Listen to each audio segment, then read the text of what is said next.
बच्चों good morning. बच्चों आज हम केमिकल काइनेटिक्स का next topic factors affecting rate of reaction discuss करेंगे। Factors affecting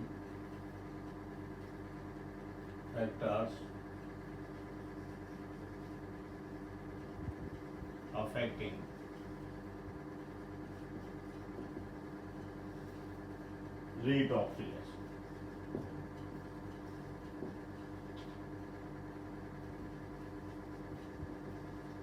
rate of reaction को हम शॉर्ट में यूज करेंगे ROR, रेट ऑफ रिएक्शन।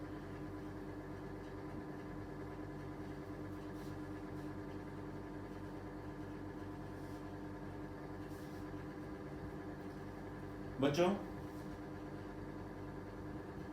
कई सारे फैक्टर्स हैं they affect rate of reaction, जैसे nature of reactant, nature of reactant,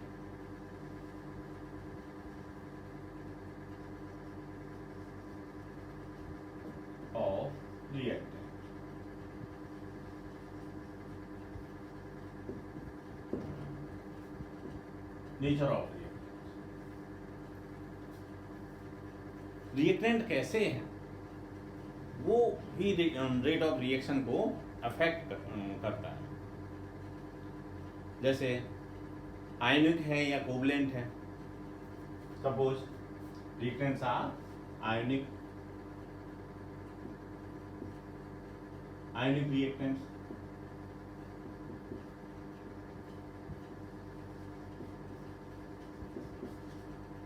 अगर आयनिक रिएक्टेंट्स हैं तो जैसे for example sodium chloride reacts with AgNO3 to give AgCl, PPT बनेगा AgCl का, and NaNO3 बनेगा।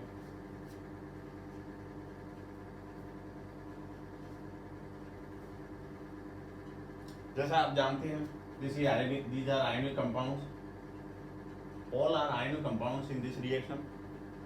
So reactants in these reactants, sodium chloride having sodium ion and chloride having chloride ion, and there are sodium and chloride ion, and in AgNO3 silver ion and nitrate ion. These are ion, so they react very fast. Ions, and they react very fast. So rate of reaction will be high, very high. कुछ ही time में हो जाएगी। Rate of reaction very high होगी, ज़्यादा time ही नहीं लगेगा। जैसे ही हम रिएक्शन सोडियम और क्लोराइड और सिल्वर नाइट्रेट को ऐड करेंगे, इनके सॉल्यूशन को लेके एक्वा सॉल्यूशन ले लेंगे सोडियम क्लोराइड का और सिल्वर नाइट्रेट का एक्वा सॉल्यूशन ले लेंगे और इनको मिक्स करेंगे, वैसे ही रिएक्शन हो जाएगी, तुरंत रिएक्शन हो जाएगी। इसमें एक्वा सॉल्यूशन ले लेंगे, मिलाते ही रिएक्शन हो जाएगा, वेरी फास्ट रिएक्शन, एंड इतनी फास्ट होगी कि हम इसको मेजर भी नहीं कर सकते, तुरंत बन जाएगी, मिक्स करते ही बन जाएगी, हो जाएगी रिएक्शन, और सिल्वर क्लोराइड का पीपीटी बनेगा। इसमें अगर मान लीजिए ये कोवलेंट रिएक्टेंट्स है, कोवलेंट रिएक्टेंट्स है,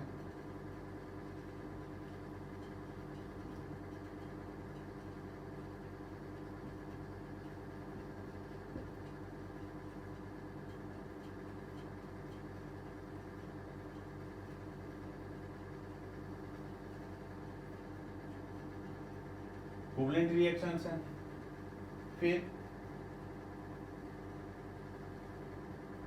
कोवलेंट रिएक्शन जैसे हम एग्जांपल ले लें, nitrogen reacts with hydrogen to give NH3.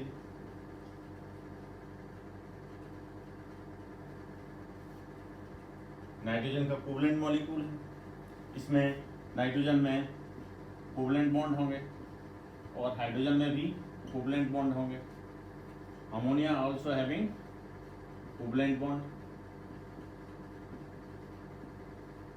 जैसा आप जानते हैं कि ये कोवलेंट बॉन्ड है, they are strong bond and इनको जो ब्रेक करने के लिए, to break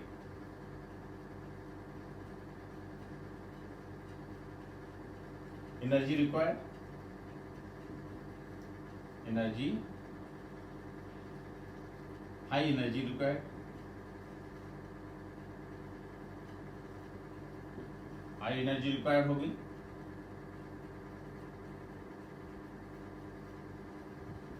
high energy required होगी, तो इसकी वजह से रिएक्शन में टाइम ज़्यादा लगेगा, बॉन्ड्स ब्रेक होंगे, फिर यहाँ पर बॉन्ड फॉर्मेशन होगा, bond formation,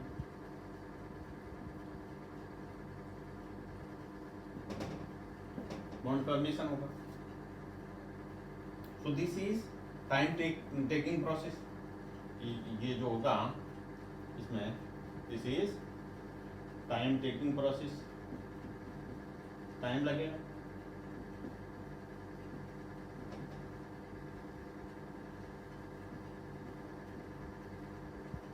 time taking process है, इसमें टाइम लगेगा, तो रिएक्शन स्लो होगी। Rate of reaction will be slow.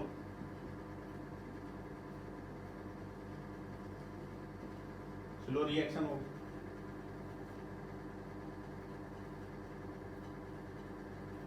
बच्चों नोट कर लो, जूम करके आप इसे नोट कर सकते हो। नोट कर लिया? कर लिया? मिटा दें? मिटा देते हैं।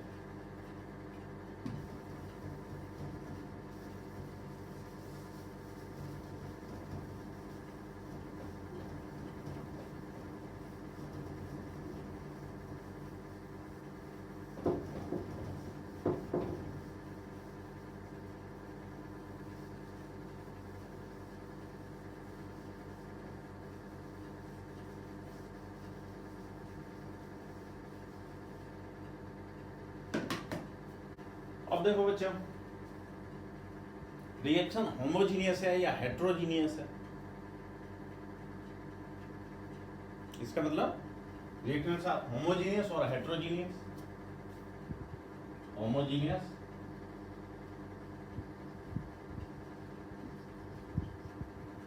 और heterogeneous.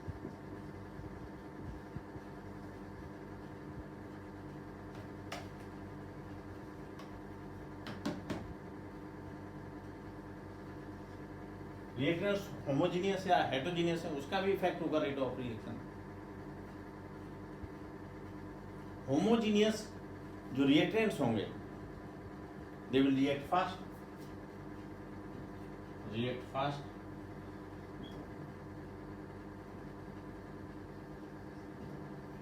And heterogeneous reactants, they will react slow.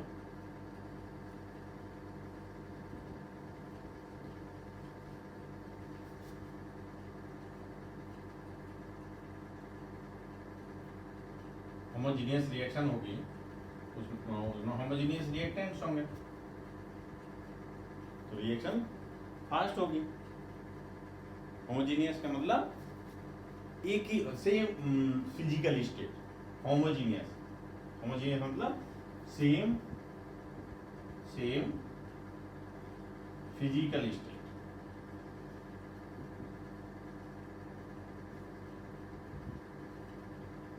एक तरह की नेचर होगी, सेम फिजिकल स्टेट। और हेटेरोजीनियस डिफरेंट फिजिकल स्टेट।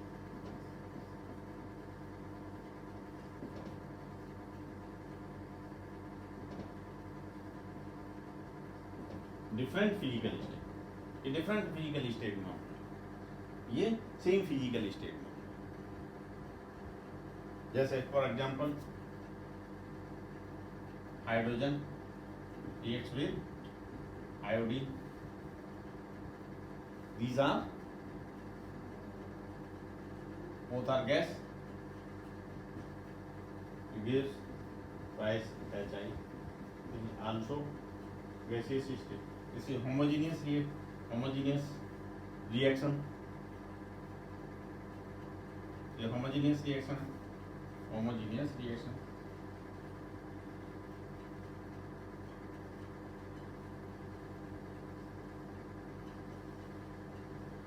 इसमें homogeneous reactant है, there are homogeneous reactants,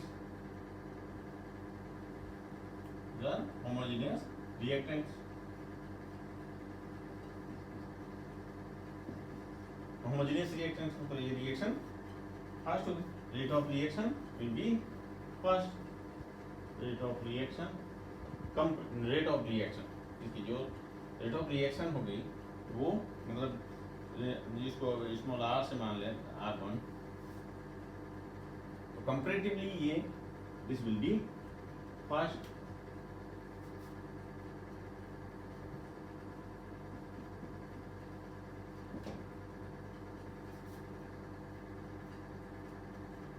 अगर हेट्रोजीनियस रिएक्शन ले लें, suppose burning of carbon, this is solid and this is in gaseous state, so this will give CO2, this is solid, this is gaseous state and this is gaseous state, this is heterogeneous reaction।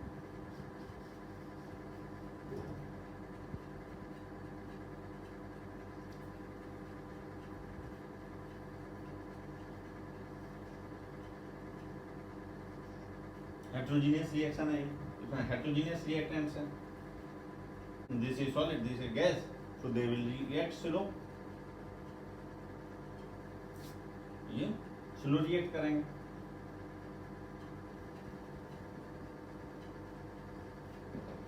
react slow react करेंगे तो rate of reaction will be slow। तो R2 ले लें suppose, तो R1 is more than R2, ठीक है बच्चों, समझ में आ गया? नोट कर लीजिए, नोट कर लिया?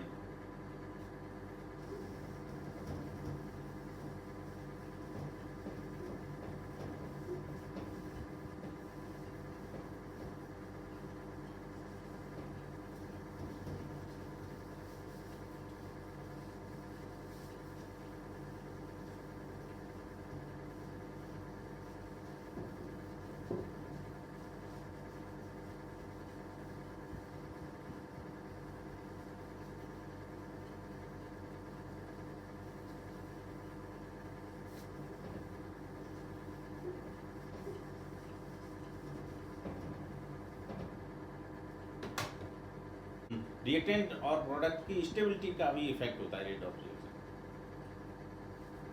स्टेबिलिटी ऑफ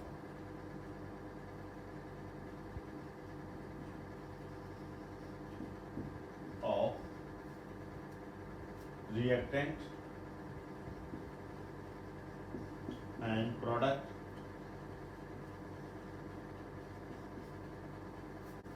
बच्चों स्टेबिलिटी का भी इफेक्ट होगा रेट ऑफ रिएक्शन रिएक्टेंट की और प्रोडक्ट। देखिए एग्जांपल अगर हम लेते हैं एसिटिक एसिड, रिएक्शन में this will dissociate to give acetate ion,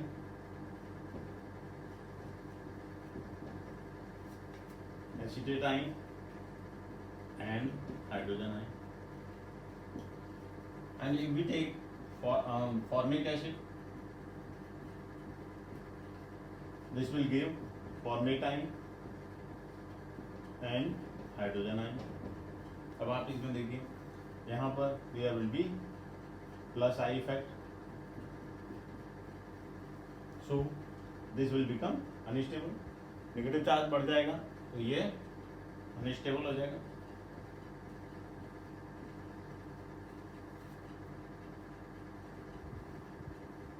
यही यहाँ there is no I effect plus I effect, so this will be more stable। अब ये स्टेबल है तो ये अनस्टेबल है, तो इसका मतलब ये this is more stable, more stable होगा। और ये मोर स्टेबल है, इसका मतलब ये लेस स्टेबल होगा, ये लेस स्टेबल होगा। इसका मतलब है कि ये इजीली प्रोडक्ट बनाएगा। इसकी जो रेट ऑफ रिएक्शन होगी, इसको R1 ले लें और इसको R2 ले लें, तो R1 less than R2, R2 ज़्यादा रेट होगी, ये ज़्यादा जल्दी रिएक्ट करेगा, फास्ट रिएक्ट करेगा, क्योंकि दिस इज मोर स्टेबल। तो इस तरह से रिएक्टेंट की नेचर का इफेक्ट होता है रेट ऑफ रिएक्शन।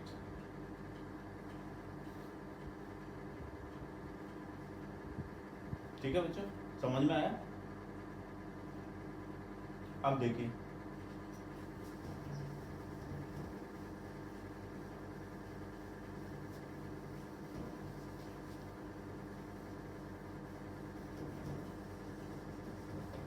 दूसरा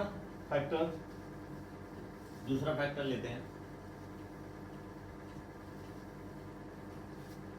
surface area. Surface area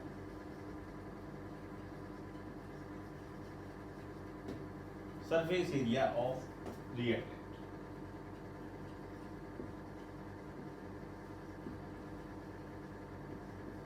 reactants का सरफेस एरिया, इसका भी इफेक्ट होगा। जैसे आप ले लीजिए शुगर का एक बड़ा सा पीस ले लीजिए,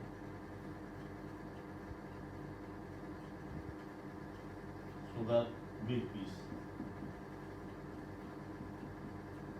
शुगर का बिग पीस ले लीजिए और इसको आप पानी में डिजॉल्व करिए, बीकर में।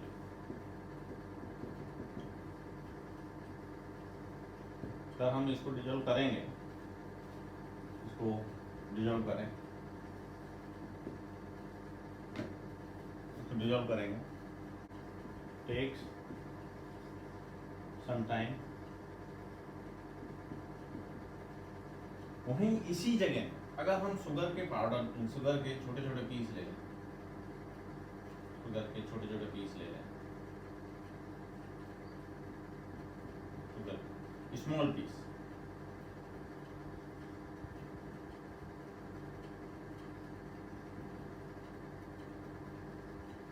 और शुगर के स्मॉल पीस ले लें और इसको फिर डिसॉल्व करें बीकर में, इसको फिर डिसॉल्व करें वाटर में, डिसॉल्व करें। कौन से जल्दी डिसॉल्व होंगे? क्योंकि जो डिसोल्यूशन है विल बी फास्ट हो जाएगा। इसका मतलब surface area, number of particles बढ़ जाएंगे, जिससे सरफेस एरिया इंक्रीज हो जाएगा छोटे छोटे पार्टिकल्स होने से। दिस इज स्लो रिएक्शन और ये फास्ट रिएक्शन।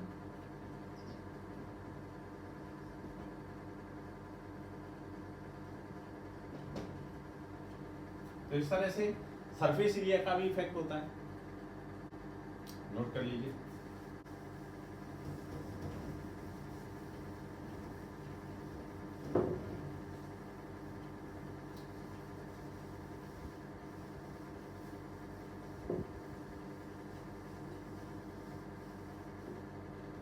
तीसरा फैक्टर है बच्चों फिजिकल स्टेट।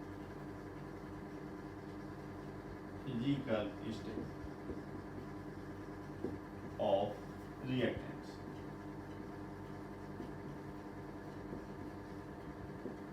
रिएक्टेंट्स की फिजिकल स्टेट।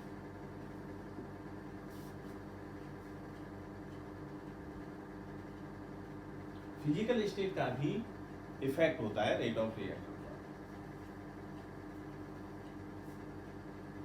फिजिकल स्टेट में सॉलिड, लिक्विड एंड गैस। अब बताइए कौन सा फास्ट रिएक्ट करेगा? तो गैस में जो मॉलिक्यूल्स हैं वो दूर दूर होंगे, इस तरह से। इसमें मॉलिक्यूल्स हैं वो थोड़ा पास पास होंगे और इसमें बहुत ज़्यादा पास होंगे। पैकिंग एकदम पैकिंग होगी इसमें।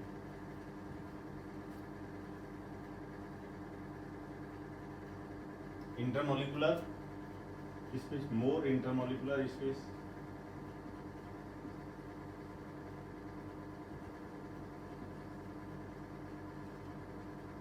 Space it means less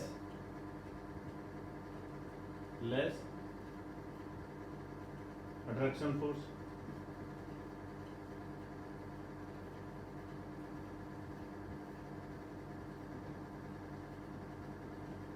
less attraction force होगा तो they will react fast, reaction will be fast।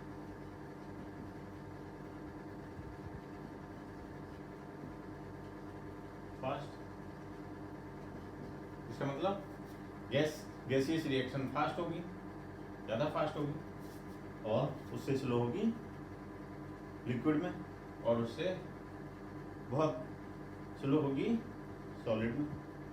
तो reaction in gas will be fast than reaction in liquid and then solid। ये सीक्वेंस हो, समझ में आ गया होगा। अब देखो रिएक्टेंट्स के अलावा भी और फैक्टर्स हैं जो रेट ऑफ रिएक्शन को अफेक्ट करते हैं। जैसे मिटा देता है,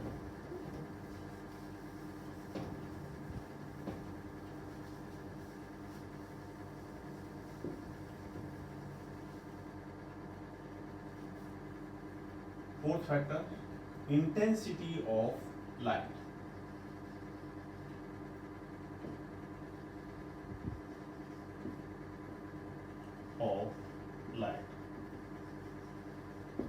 लाइट की इंटेंसिटी का इफेक्ट भी होगा रेट ऑफ रिएक्शन, लेकिन ये किस टाइप की रिएक्शन का इफेक्ट होगा? ओनली फॉर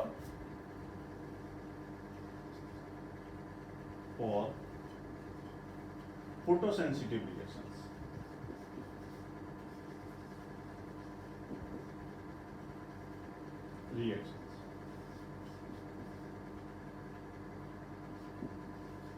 फोटोसेंसिटिव रिएक्शंस पर ही इफेक्ट होगा।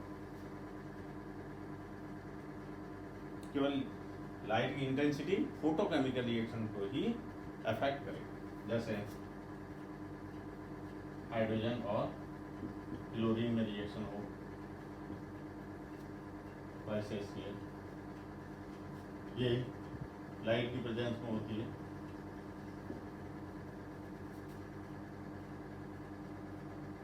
तो लाइट की इंटेंसिटी पर इसका इफेक्ट होगा। लाइट की इंटेंसिटी का मतलब है number of photons.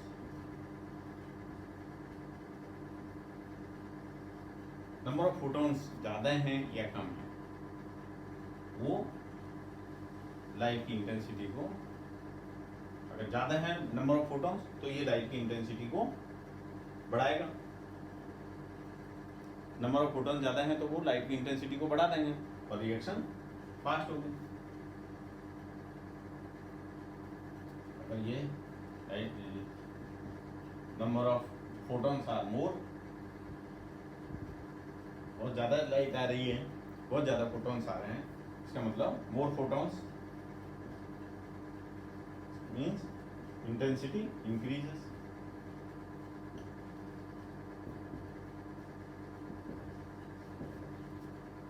Intensity will be high and rate of reaction will be high.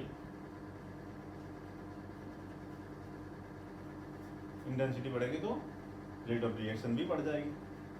लेकिन ये केवल फोटोसेंसिटिव का मतलब है light dependent reactions, light sensitive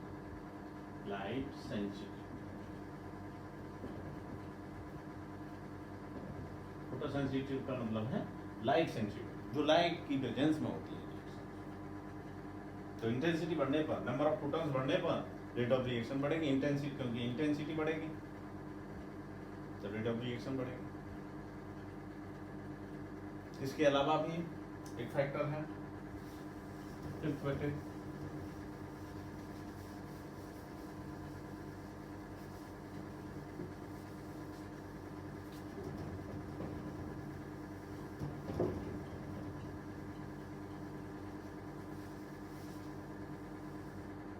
catalyst. Fifth factor catalyst.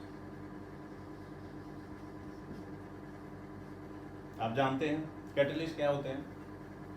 दे इंक्रीजेस और decreases rate of reaction. Catalyst increases और decreases rate of reaction, increases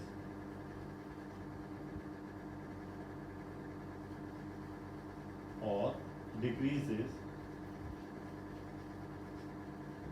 rate of reaction.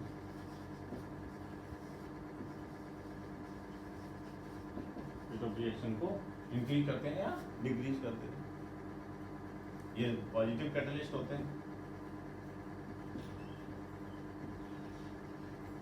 Positive catalyst होते हैं, ये नेगेटिव कैटलिस्ट होते हैं।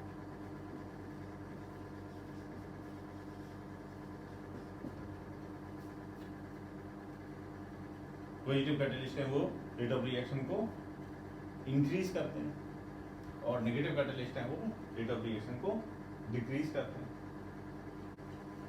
कैसे करते हैं? जैसे मान लीजिए हम यहाँ पर सपोज इसको हम इस तरह से समझ सकते हैं, यहाँ एनर्जी और यहाँ रिएक्शन कोऑर्डिनेट, किस तरह से रिएक्शन होती है, एक ले लेते हैं। तो यह अगर मान लीजिए यहाँ पर ये रिएक्टेंट्स हैं, उनकी ये एनर्जी है, तो ये अगर रिएक्शन होगी तो ये इस तरह से रिएक्शन होती है। ये ग्राफ इस तरह से आता है। तो सपोज मान लीजिए ये रिएक्टेंट्स हैं,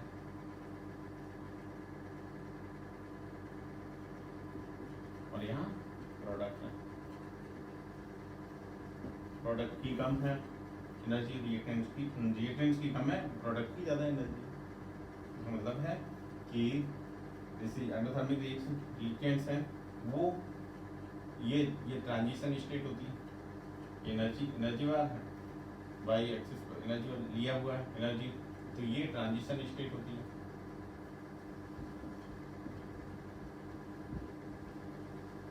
और ये कब? Without use of catalyst, without use of catalyst. Catalyst अगर यूज नहीं करते तो ये इस तरह से ट्रांजिशन स्टेट है। यहाँ तक ये इसको अटेंड करने पड़ेगी रिएक्शन को, यहाँ तक जाएगी रिएक्शन, यानी रिएक्टेंट को यहाँ तक एनर्जी लेनी पड़ेगी। फिर उसके बाद में ये जो एनर्जी होती है इसको बोलते हैं, दिस इज, ये जो एनर्जी है this is activation energy, this is EA, और इसको हम कहते हैं activation energy, this is activation energy. यानी ये इतनी एनर्जी की जरूरत होती, इतनी एनर्जी है ये एनर्जी है रिएक्टेंट की, और इतनी एनर्जी चाहिए तब ये रिएक्शन होगी।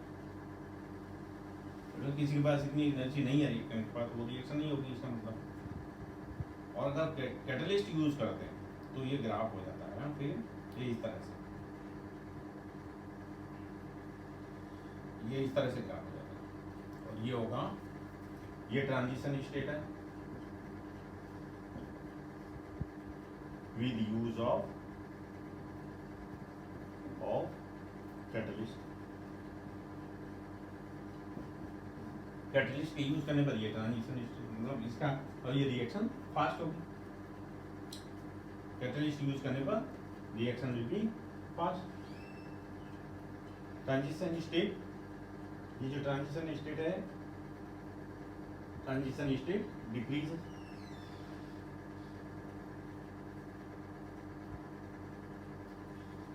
ये जो एक्टिवेशन एनर्जी है वो, ये एक्टिवेशन एनर्जी ये कैटलिस्ट का यूज करने पर थी, ये विदाउट कैटलिस्ट के यूज करने पर है। ये बिना कैटलिस्ट के यूज करने पर थी, ये कैटलिस्ट के यूज करने पर है। इसका मतलब कम एनर्जी में काम हो रहा है, इसका मतलब रिएक्शन फास्ट होगी। EA2 is less than EA1. It means less energy required. Less energy required.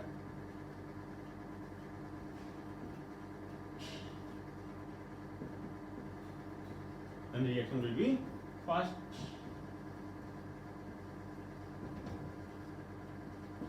Reaction fast हो जाएगी कैटलिस्ट यूज करने से। इस तरह से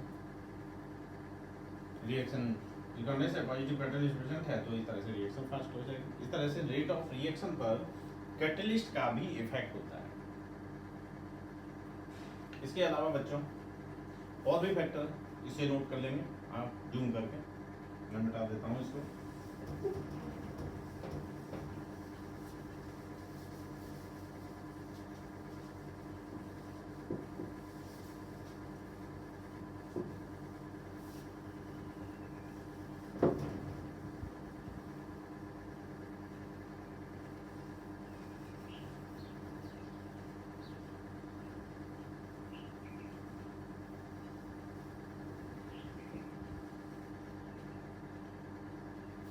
सिक्स फैक्टर है बच्चों, temperature.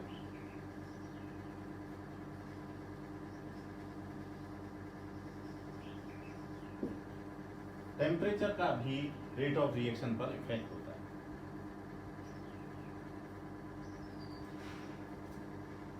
each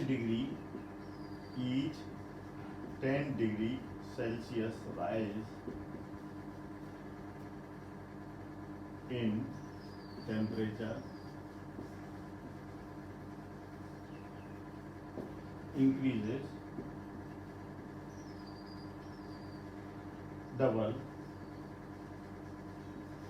rate of reaction. Rate of reaction 10 degree Celsius temperature increase करने पर डबल हो जाती है। और ये बताया था Arrhenius, this is according to Arrhenius. ये आर्हेनियस साइंटिस्ट है, उन्होंने बताया था और उन्होंने एक इक्वेशन भी दी थी, that is known as Arrhenius equation. K equal to A exponent minus EA upon RT, जिसको हम बाद में डिस्कस करेंगे आर्हेनियस इक्वेशन को। नेक्स्ट जो वीडियो आएंगे उनमें, नेक्स्ट जो टॉपिक होंगे उनमें डिस्कस करेंगे ये Arrhenius equation.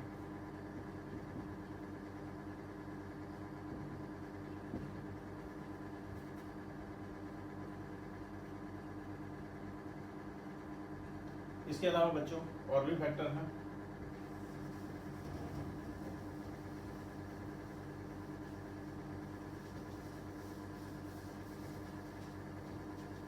Seventh factor concentration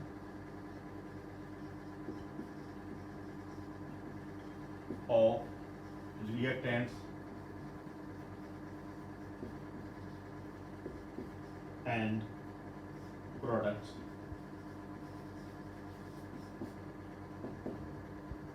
reactant और प्रोडक्ट की कंसंट्रेशन का क्या इफेक्ट होगा रेट ऑफ रिएक्शन, ये भी इफेक्ट करते हैं रेट ऑफ रिएक्शन को। देखो कैसे करेंगे। जनरली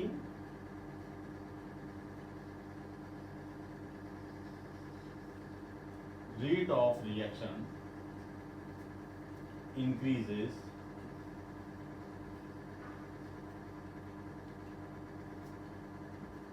on increasing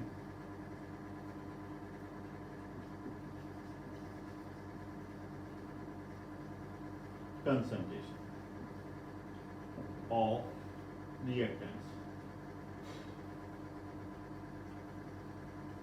रिएक्टेंट्स की कंसंट्रेशन बढ़ाने पर rate of reaction generally increase हो जाती है। लेकिन ऐसा नहीं है, ऐसा नहीं है कि हमेशा ही कंसंट्रेशन इंक्रीज करें तो रेट ऑफ रिएक्शन बढ़ेगी। कई बार ऐसा भी होता है कि रेट ऑफ रिएक्शन कम भी हो जाती है जब हम रिएक्टेंट की कंसंट्रेशन को इंक्रीज करते हैं। Rate of reaction may decrease on increasing concentration of reactants. Reactant की कंसंट्रेशन बढ़ाने पर रेट ऑफ रिएक्शन डिक्रीज भी हो सकती है। इसके अलावा ऐसे generally rate of reaction concentration reactants की बढ़ाने पर बढ़ जाती है, लेकिन ऐसा नहीं कि सभी। अब कौन रिएक्टेंट्स, एक से ज़्यादा रिएक्टेंट्स हैं तो रेट ऑफ रिएक्शन में डिपेंड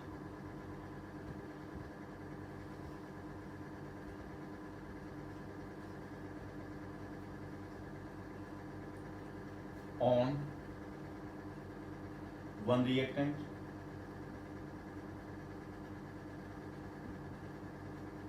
एक रिएक्टेंट पर डिपेंड कर सकती है,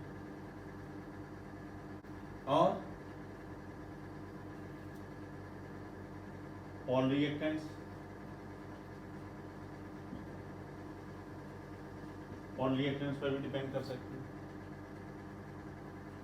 और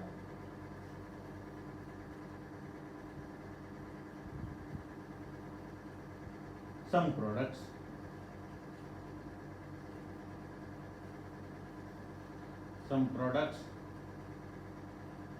some और all products पर डिपेंड कर सकते हैं। all products पर भी डिपेंड कर सकते हैं रेट ऑफ रिएक्शन, ऐसा भी हो सकता है। Generally rate of reaction reactants की कंसंट्रेशन बढ़ाने पर बढ़ जाती है, लेकिन कई केस ऐसे होते हैं जहां रेट ऑफ रिएक्शन रिएक्टेंट की कंसंट्रेशन पर डिपेंड नहीं करती। और कई बार एक से ज़्यादा रिएक्टेंट्स है तो कितने रिएक्टेंट्स पर, एक पे या सभी पे, ऐसा भी हो सकता है एक पे ही डिपेंड कर रही हो या सभी पे भी डिपेंड कर रही हो, या फिर किसी प्रोडक्ट पे की कंसंट्रेशन पर डिपेंड कर रही है, ऐसा भी हो सकता है। तो इस तरह से कंसंट्रेशन का इफेक्ट होता है। जो हम कंसंट्रेशन इफेक्ट को हम डिटेल में ऑर्डर ऑफ रिएक्शन में पढ़ेंगे। तो बच्चों ये फैक्टर्स हैं जो रेट ऑफ रिएक्शन को अफेक्ट करते हैं। आई थिंक आप समझ गए होंगे, इसको अच्छी तरीके से पढ़ें, समझें। तो अगर कोई डाउट है तो आप पूछें। आज के लिए बस इतना ही। धन्यवाद।